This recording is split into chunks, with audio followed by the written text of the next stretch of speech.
A lot of times has their entourage at court intimidating witnesses. Witnesses don't want to come forward. They're fearful. Good evening, everybody. Fed up with the no-snitch culture on the streets, a local homicide detective has come up with a way to make witnesses feel safe coming forward to testify. Local 12's Anjanette Levy is in the newsroom with the new program that's caught the attention of Cincinnati's mayor, Anjanette. That's right, Rob. And this poster that I have right here, it shows the number of Cincinnati's unsolved homicides. These are just the ones from districts 1 and 4. There are well over 100, and one detective we spoke to said that number is simply too high. On April 4th, Kelsey Crow was leaving a Sweet 16 party when someone started shooting on Melrose Avenue. There were a lot of people there that night, but there hasn't been an arrest. Many of our cases, we know exactly who our shooters are. We know who we're looking for, but because we don't have those witnesses coming forward and willing to come to court, there's no arrest. The frustration led Detective Jen Mitch to come up with Crow. Cincinnati citizens respect our witnesses. The new program may help witnesses to homicides find a new place to live. More importantly, it will offer support to those who fear testifying. We'll have outreach programs for counseling.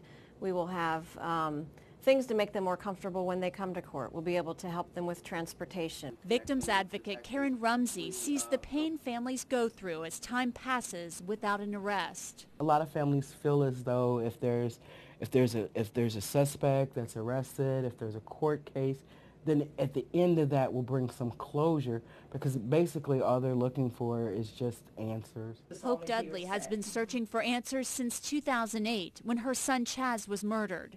She hopes Crow will help with her son's case and others. I want to one day go to court and get this over with so I can actually celebrate my son's birthday or remember him without wondering who did it to him.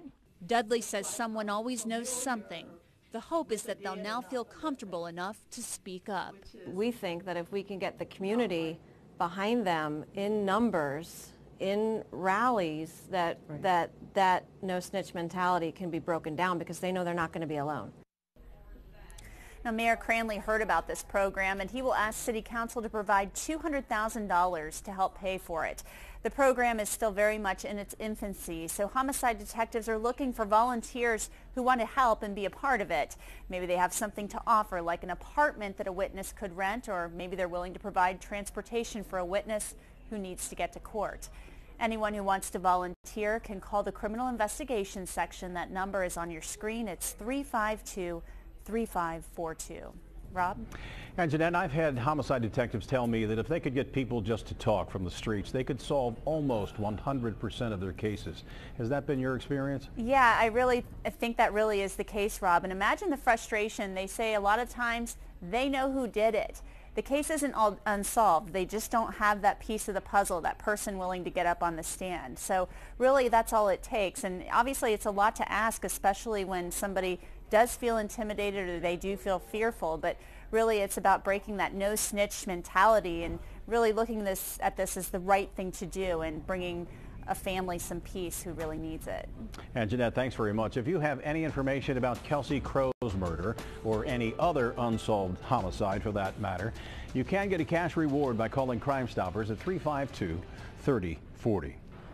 A number of threats against